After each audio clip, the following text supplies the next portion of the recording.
السلام عليكم ورحمة الله تعالى وبركاته. بسم الله والحمد لله والصلاة والسلام على أشرف خلق الله سيدنا محمد وعلى آله وصحبه أجمعين. أهلا وسهلا ومرحبا بكم أعزائي المشاهدين والمشاهدات في موضوع جديد وحلقة جديدة من برنامجنا من هنا نبدأ.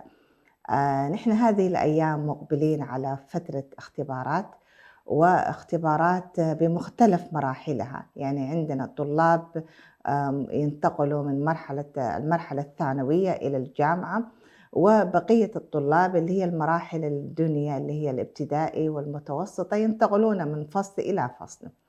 هذه الفترة، هذه الأجواء الاختبارات حقيقة يتباين فيها الطلاب، وتجد أنه من الطلاب تكون بالنسبة له هذه الفترة فترة حرجة وفترة فيها قلق وتوتر.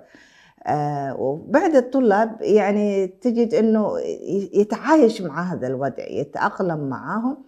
الآن نأتي ونرى لماذا هذه الفروقات، لماذا هذا التباين الذي يحدث بالنسبة للطلاب. لماذا؟ لأنه نظرتنا نحن للاختبارات نفسها، بعد الطلاب ينظر إلى الاختبار كأنه حالة من الأشياء، حالة من المهدد لشخصيتهم، يعني نوع من الرهبة والخوف وهذا الهلع الذي يصيب الطلاب. ليس فقط الطلاب، حتى أولياء الأمور نفسهم. يعني تجد أننا نتذكر يعني الأمهات وقت الاختبارات تعلن إعلان ممنوع الزيارات، يعني أنا وقفت كل شيء، جميع الأنشطة الاجتماعية تكون يعني تتوقف. وهذا النوع من البيئة الأسرية اللي تجعل الأبناء نفسهم يتوتروا بسبب أنه يرى أنه هذا الاختبار يعتبر نقطة انتقال من مرحلة إلى مرحلة أخرى. سبب آخر يرى أنه هي بداية نقطة انطلاق لحياة جديدة في مرحلة جديدة. فبالتالي بالنسبة له الامتحان يمثل رهبة، أو يمثل يعني نوع من المخاوف والقلق. هذا النوع من القلق يعتبر من الأنواع القلق العام، ويسمى قلق الاختبار. فنأتي الآن يعني ما هو قلق الاختبار؟ ما هو اللي هو بيسمى الإكزام أنزايتي؟ هذا النوع من القلق هو يصنف ضمن القلق العام. هي حالة نفسية يكون فيها الطالب يشعر فيها بحالة من الرهبة والتوتر، وتكون فيها يعني جوانب تتعلق بالجانب الوجداني، الجانب الجسمي، الجانب الفكري، أو الجانب اللي هو الجانب اللي يتعلق بجانب التفكير، وينظر تكون عنده بعض الأفكار السلبية.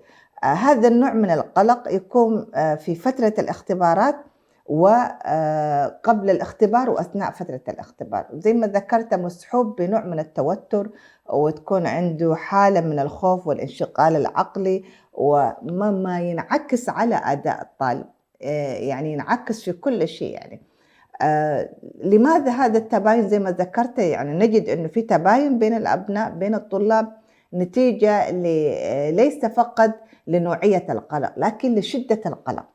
يعني تجد أنه في طالب هو القلق الإيجابي، الطالب يقلق ويفكر ويجتهد. طالب آخر لا، يصل عنده مرحلة هذا النوع من القلق الاختبار ينعكس في أدائه، وينعكس في حالته النفسية، وحتى في أدائه الأكاديمي. طيب، هل لهذا القلق عواقب؟ نرى أنه يعني هنالك يعني يمكن أنا حأذكر 4 من الأشياء اللي تنتج نتيجة لهذا القلق، اللي هي عواقب. أول شيء يكون الطالب يكون همه يعني بيشعر بدل ما يفكر في الأداء الجيد، بدل ما يعد نفسه للاختبار، يكون هو يظل حبيس أسئلة، ويكون هو يفكر يعني كيف حيكون الاختبار، حيجي الاختبار اللي هي إجابة قصيرة، ولا اللي هي الإجابة بلا أو نعم، هذه اللي يسموها السيركل. يظل هو يعني في دوامة هذه الأسئلة وهذه الاستفسارات، وينشغل عن الإعداد للاختبار. نقطة أخرى اللي هي يعني بتسبب للطالب حالة من عدم اليقين، يعني يكون عندنا ما حأكون أدائي جيد، يكون عنده يقين إنه أنا ما حاجتاز هذه المرحلة، وحيكون أدائي سيء وهكذا، تبدأ عنده هذه الأفكار وهذه الوساوس. نقطة أخرى اللي تسبب عنده نوع من المخاوف من العقاب، من احترام الآخرين بالنسبة له، لو فشلت يعني أصدقائي وحأخسر كل شيء، والعقاب من الأهل، وهكذا تبدأ عنده هذه المخاوف وهذا القلق. يتوقع دائما احترام الآخرين لهم، حيفقد الأصدقاء، ويعني زي ما ذكرت يكون عنده حالة من اللي هي الحالة من عدم الثقة والأداء السيء، ودايما يتوقع إنه الاختبار ما حيكون بالشكل اللي يستطيع إنه يتجاوزه وهكذا يعني.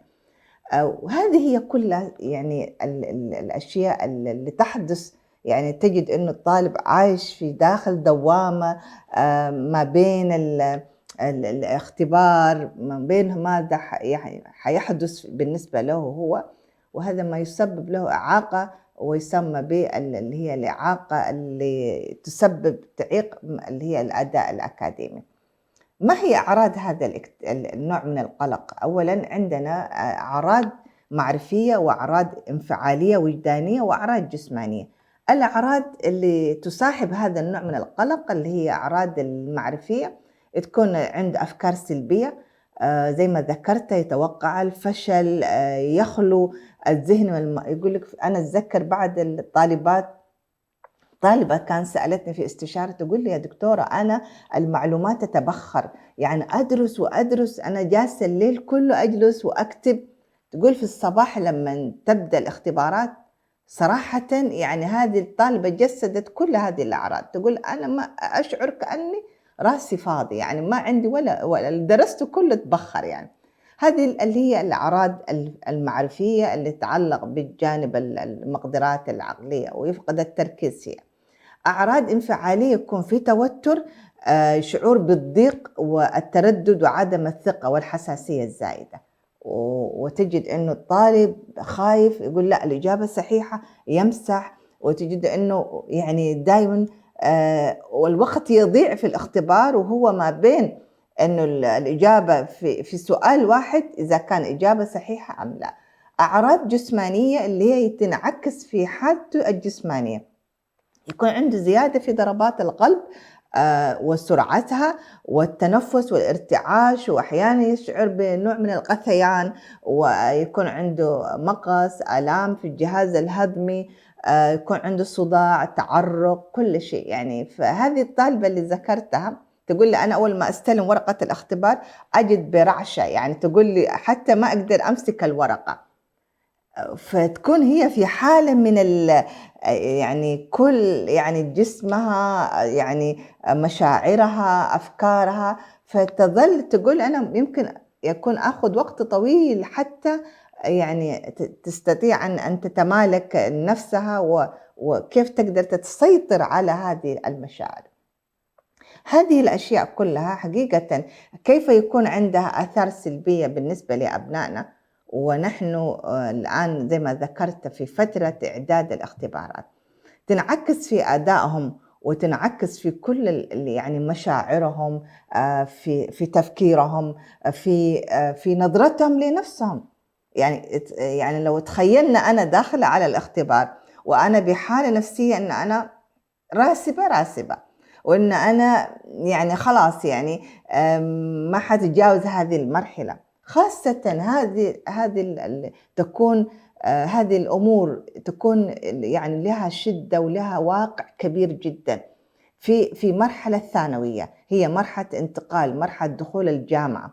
في هذه المرحلة زي ما ذكرت في بداية حديثي تعتبر هي مرحلة انتقال الجامعة، إنه خلاص الآن أصبحت أنا منتقلة أحقق اللي هي التخصص والدراسة وغيرها. فهذا النوع من القلق اللي نسميه نحن القلق المعيق، وليس القلق الإيجابي. هذه القلق المعيق الذي يعيق تقدم الطالب، اللي يعيق يعني يعيق نشاط الإنسان. أما القلق الإيجابي وهذا هو القلق الحميد، مطلوب إن إحنا يعني إذا لم نشعر بالقلق وإحنا مقبلين على أي شيء ينعكس في أدائنا، يعني حتى نحن الكبار. الآن أنا لو عندي مقابلة ولو عندي أداء درس معين، أخاطب جهة معينة، شيء طبيعي إن نشعر بهذا القلق، لكن هذا القلق الإيجابي القلق محفز، قلق يعتبر من المتطلبات للنجاح في الحياة. إذا لم يكن هنالك قلق ما حيكون عندنا اللي هي الدافعية للإنجاز، الدافعية للعمل وهكذا. فبالتالي نحن الآن يمكن ذكرنا ما هو الفرق ما بين القلق الإيجابي والقلق السلبي وقلق الاختبار بشكل خاص، أعراضه وما يسببه من إحباطات وما يسببه من إعاقات بالنسبة للطالب والتقدم في التحصيل الدراسي. تقريبا نحن الآن وصلنا لهذه المقدمة فيما يتعلق بالقلق، ويعني إن شاء الله حنكمل حديثنا في الحلقة القادمة ونتحدث كيف نتعامل مع هذا القلق وما هي أسباب جذور هذا القلق.